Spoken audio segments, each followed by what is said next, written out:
Welcome back to Tip of the Spear with your Missoula County Commissioners, Dave Strohmeyer, Juanita Vero, and myself, Josh Slotnick. And we're really glad to have you with us today. But way more importantly, we have with us our friend and colleague, Dave Wall, who's our county auditor. To get started, Dave, could you give us a brief introduction of who you are and what attracted you to public service? And in public service, why be an auditor? Yeah, that's actually a pretty good question. Well, I'm Dave. I have an accounting degree for one thing. I'm an accountant by trade, although I'm not saying I'm the best one. I sort of came to public service in a very strange route. You know, I was in the private sector working at a company remanufacturing toner cartridges and figured this is not going to last forever. This company, the owners were getting a little bit on in age, and I felt like I had to do something.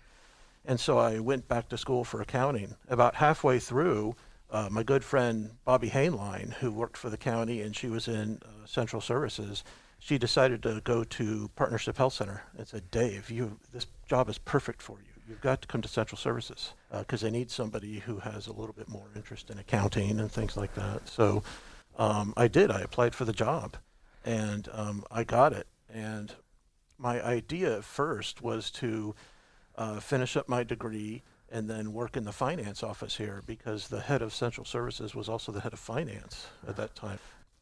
And it just so happened, I'd been there for about a year, that the old auditor, Barbara Behrens, her chief deputy retired. And so I was like, well, I will just apply for that job. And I knew Barbara, we had worked together on some projects. And so I was able to get that job. So it was sort of just fortuitous events that got me into the county. From the very moment, though, I was in Central Services, I was really surprised and taken of the quality of people that came through there every day.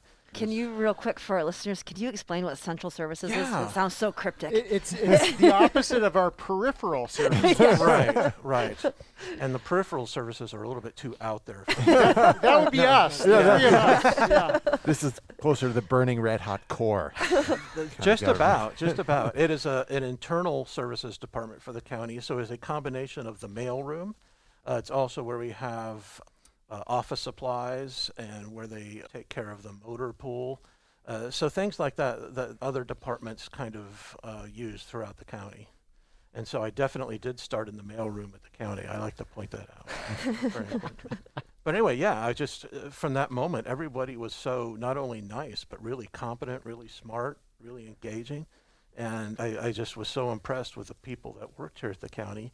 And there was a lot of pride too. So it was kind of instilled in me from when I first started out that I was doing work that made the county government run better, which then made for a better county government for the population. And really the citizens of the county, they're people I live near, right? They're, as we always talk about, they're our friends, they're the people that live in our neighborhood. So that sense of public service was there right from the beginning. And that went on into the auditor's office when I was working there.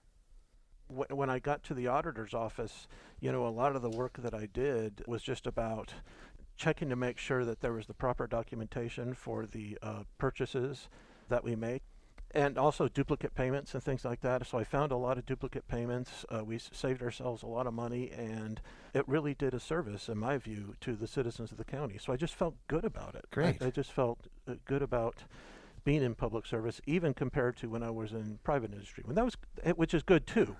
But I just, it feels good to be in public service to me. Yeah, so like us, commissioners, you're an elected official. I never really understood this. Can you explain why your position is elected and how does that impact the work you do? Absolutely. A lot of people don't understand that. I would say that as the Missoula County Auditor, I'm an internal auditor for the county government. And the internal audit in any organization, whether it's in the private sector or the public sector, the big goal for that department is to have a large measure of independence. And that can happen in a lot of different ways. Often in the private industry, the internal auditor is answerable to a special part of the board of directors called the audit committee, not answerable to, say, the CEO and things like that. In government, the easiest way to get that independence is to be an elected official. For example, when you all have an employee reimbursement claim for some of your travels or things like that, we look at those reimbursements the exact same way we look at reimbursements for every employee in the county. And if somebody came to us sometime and said, some important, whether it's the commissioners or some other elected official in the county or some department head, we really need to look into this. Thank you for that.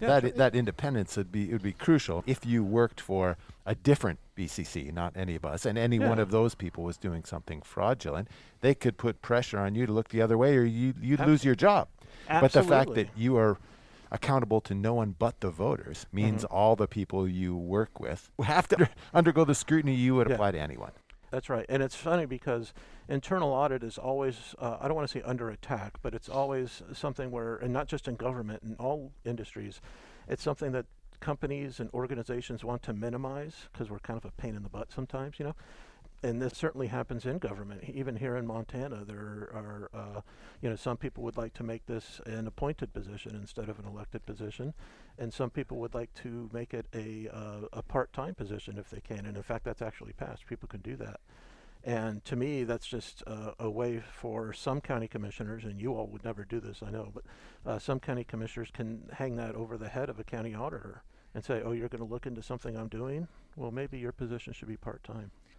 Well, just given that, it's what you're describing is a pretty important check and balance within government. So I picture you and your staff, dozens of staff with green visors on, just hovering over ledgers and toiling away to make sure that expenditures are ink-stained hands. Feathers everywhere. Quill feathers. Exactly. But for folks who are not familiar with your office, talk a little bit about, just from a staffing capacity standpoint, what does your office look like, and what are some of the challenges that you've been experiencing, particularly during the pandemic here? Sure. Well, as far as what it looks like, it's about 10 by 7. No. Yeah, we are. If you ever saw the Muppet Christmas Carol, you remember all the rats? Yeah. That was us. That's the image I had, yeah. Yeah, no, absolutely. No, we are actually a 3-person team, which is the most it's ever been. I consider us now fully staffed. That's great. Yeah, I think it's absolutely wonderful. Obviously, there's more that I'd like to do than we have capacity for. I'm sure that's the case with every single department in the county. But my coworkers are stunningly amazing. And so, the 3 of us really do the work of 5 people. I do the work of 1, and they each do the work of 2, and that's kind of how well, maybe I do 1.5, but anyway, I think I have absolutely an amazing department. So some of the things we're responsible for mainly are going over all claims against the county. That is, when bills come in and we have invoices, we make sure that those are legitimate county claims. So we were talking about employee reimbursements before. We just want to make sure the county isn't paying for somebody's vacation, things like that. Right. We want to make sure that the invoices are from a legitimate business and the items being purchased are used by the county, not used by somebody personally, things like that. And then that county policy is being followed when we go through purchases. It's important work that needs to go on regardless of whether we're living through a global pandemic or not. But how has what we're living through impacted your work and your staff work at all? Well, there's been a lot of questions about procurement, which is the other kind of section that the auditor's office, the other thing we do a lot. Procurement is just the idea of recognizing the things that we need, the procedures we use to go and find a vendor to purchase those things, and then the contracting side. Procurement's kind of a large umbrella term for all of that. But for a lot of these purchases, depending on the size of the purchase, we have to follow county policy and follow certain procedures, and sometimes state statute if it's a really big purchase, to make sure we're following the rules and doing things the right way so that the public can look at our purchase and say, okay, I know the steps they took to make this decision. And so I know they're taking due care with county taxpayer money. The pandemic has very much affected that because there's just a lot more purchasing going on. There were special rules for COVID-related purchases if we were in a state of emergency. And so we just had to make sure that we were doing things the right way in that way. So like everybody, we're dealing with a lot of uncertainty and kind of new things. Sure. So- Thanks. David, I have two questions for you. One's pretty mundane. Oh, good. Yeah. So there are people out there who really want to make sure, and as well they should, that their tax dollars are well accounted for and that all the I's are dotted, T's are crossed, etc. Is the information you dig into available to the public? How can Yes. people see who we paid for what? Absolutely. All of our claims have documentation that we can send to anybody who asks for them. So we have, within our accounting system, we have the claim itself. So it'll have the vendor, it'll have the coding, it'll have the dollar amount.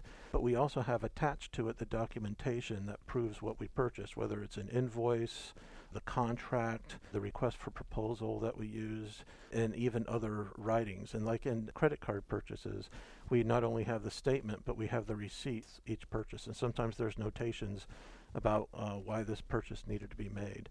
So we do have documentation for every purchase. If anybody out there would like information for those purchases, I'm happy to send that to them. If they just contact me, I'll be glad to do And that. how do they do that? How should somebody reach you?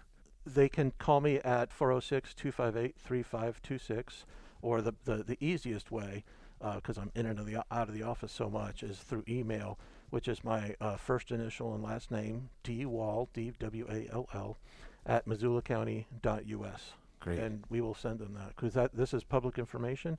It's your money. You deserve to know what we're buying. Thanks. So now the less mundane question, but that was super important, and thank you. We all know that you've spent a big chunk of the last year working with our equity coordinator, Jamar Galbraith, on inventorying our policies internally as well as how we're delivering services externally, really with an eye towards what we're calling JEDI, Justice, Equity, Diversity, and Inclusion. So after being part of this process, what are some of the take-home messages you'd like people to know at this point in the process? The first thing I'd like people to know, and I don't know if they'd be interested to know it, but it's really important for me that they know this. I am on the internal JEDI team, and one of the things that I recognize, that I understand, is that when we talk about structural racism or structural prejudice or systemic racism, I am, and my department is, the structure. We are the system. And so if we don't do things on purpose to reverse trends that are going on now, we will be sort of abiding this racism that's going on, or sexism that's going on, or whatnot and what have you. So we have to take intentional steps to try and make things better. And one of the things that I've been doing very seriously, and it takes a lot of time and a lot of energy, and I'm not saying I'm super courageous, but it takes a little courage, is just to look at me personally, look at my internal biases, understand them. I then need to forgive myself a little bit for my internal biases, understand that everyone has them, and work with other people to come up with a plan to kind of change direction for myself and for the department, and hopefully be a part of the team that does this for the county in general. It's slow work. It's very, very slow work, but we've been working pretty hard on our purchasing and contracts. And if I could, actually, if you don't mind, the purchasing policy will be coming before you in March, but sort of asking about what are we doing about it. I'd like to read you the general principles of our purchasing policy. It's only 5 bullet points. Would that be okay? Yeah, Great. Okay, Great. there's a 100-page document sitting there, so I was a little worried. But Section 1. The general principles are: purchasing decisions should reflect the values of Missoula County. The second bullet point: equity and sustainability are as important as cost in making purchasing decisions. The third one: the public is best served by a competitive, open, and fair procurement process. The fourth one is: purchasing and procurement should be approached with humility and trust in the process. And finally, all steps in the process must be documented and available for public view. The most important one, and the one that informs all the others, is purchasing decisions should reflect the values of Missoula County. In the past, we have always centered on cost. And still, when I talk to folks today, if they are complaining about a certain procedure or something like that, they'll say, oh, but I know a much cheaper way to go. It'll really save the county money. which I really appreciate them looking out for. But there's other factors involved here. There's equity, there's environmental sustainability, and our purchasing policy will lean heavily on environmental sustainability. I don't know of a more important issue in our time. And also, frankly, just making sure we have a public process to increase trust in the public for their county government. This is fantastic. That's so and good. The language that you just shared, I mean, you put the two words county auditor together, and it's like, snooze fest. Yeah. And just the words you use, humility and trust, that's really powerful. And so I've talked about you to my friends, and I've teased you about the same sort of soccer language. You're like the attacking defender. Yeah. He's like scoring goals, moving us forward in terms of policy. But your official role is this thing where we're imagining ink-stained fingers and going over ledgers and yawn, when actually this is the sort of thing that moves us forward. Yeah, I hope so. My general aim is to look at internal auditing a different way. I'm a member of both the Association of Certified Fraud Examiners and the Internal Auditors of America, and I'm telling you, and those are great organizations, but I look at the things they say and how to implement sort of fraud mitigation and things like that, and I just want to do things a different way. So I guess on that front, are there mentors out there that you look to that are doing the sort of things that you are? Because you are taking a pretty expansive vision of what an auditor can be in the state of Montana. And I've never heard of other auditors, certainly in the state of Montana, and I have no sense of what auditors are doing outside the state of Montana, but I've not heard of anyone doing the sort of policy work, expansive vision work that you are. You know, as far as mentors, of course, my former boss, Barbara Behrens, is my biggest mentor. And she had said to me one time, many times, I meet her all the time. In fact, I'm meeting her tomorrow. You have to make this job yours. You know, she was not looking for me to continue what she was doing, although I've done that to a certain extent. If you have a few minutes for a little bit of a story, my first year as county auditor was the very worst year of my life. It absolutely was. And it's because I tried to be somebody else. I tried to be somebody that I wasn't, and I didn't have the skill set for that. And I didn't have, quite frankly, the personality for that. So I decided to really get in touch with my own personality, see what my strengths were, which I do have a few strengths, recognize what my weaknesses were, and just try to design an audit function around those. One of the things I did was to understand I didn't have a lot of experience.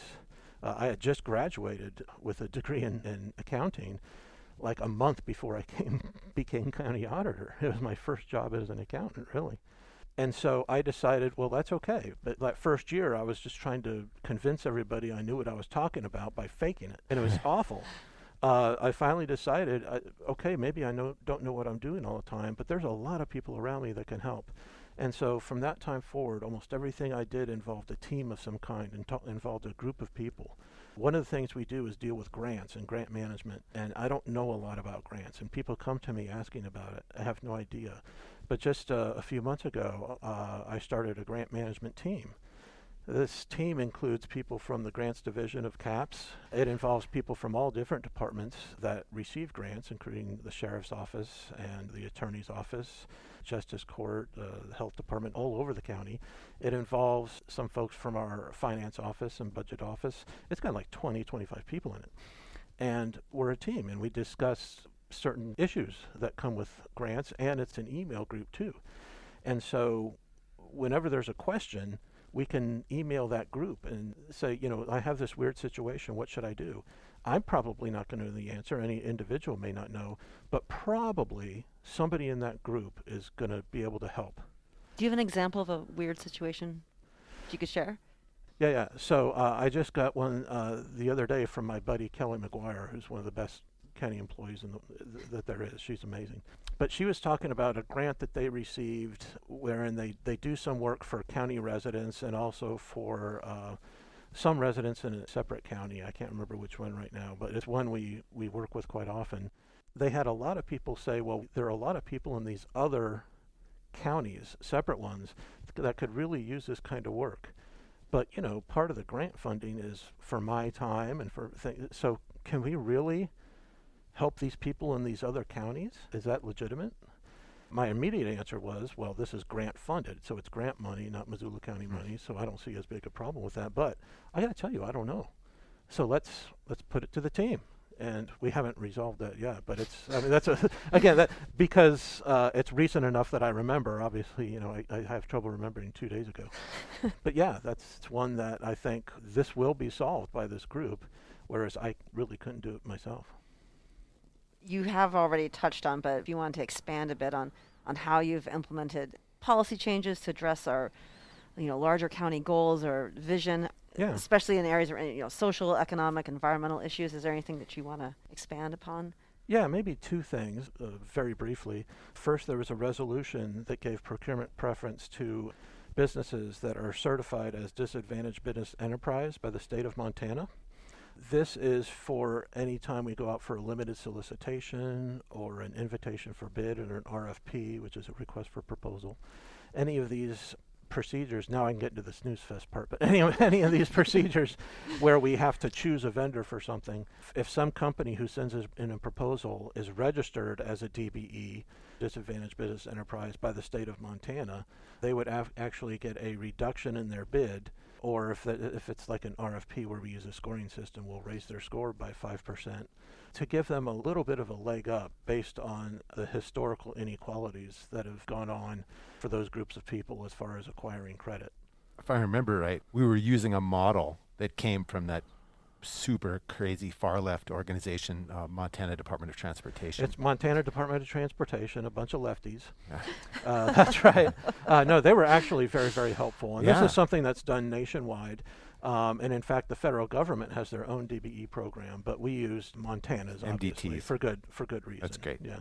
The other thing, though, because I don't know how much good that's going to do necessarily, the other thing is our new purchasing policy will give the sort of the right now between 0 and 10K, we give department heads a lot of authority to purchase from whoever they want to.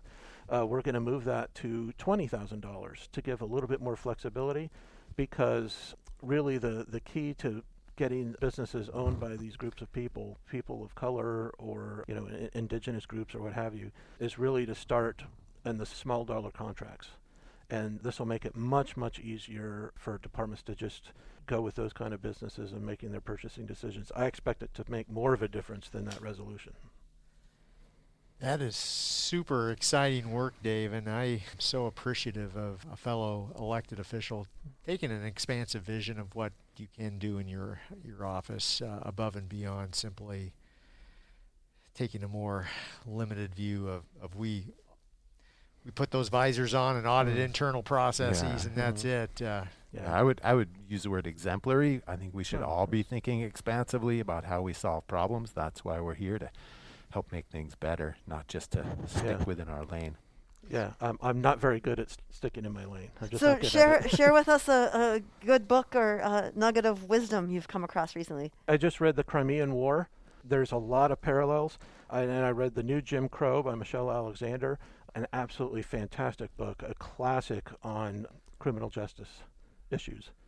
I also read Wagnerism by Alex Ross, which is absolutely fantastic. It deals with that feeling. Does that slip over? That fits in with kind of that part of the national move right now as well. It does, but it also deals with art and art's place in culture and how it can be used by certain people. Can you separate the artist from the art? Yeah, it depends on how long ago it was. But also, Wagner, though he was incredibly anti-Semitic, more so than most people even know, he was also like an environmentalist, and he was an animal rights person, and he was anti-war, and he would not have appreciated the Nazi regime, except for that virulent anti-Semitism. It was awful. Thanks so much, Dave. Yeah, sure. Thanks for joining us, Dave. Yeah, absolutely. Thank you.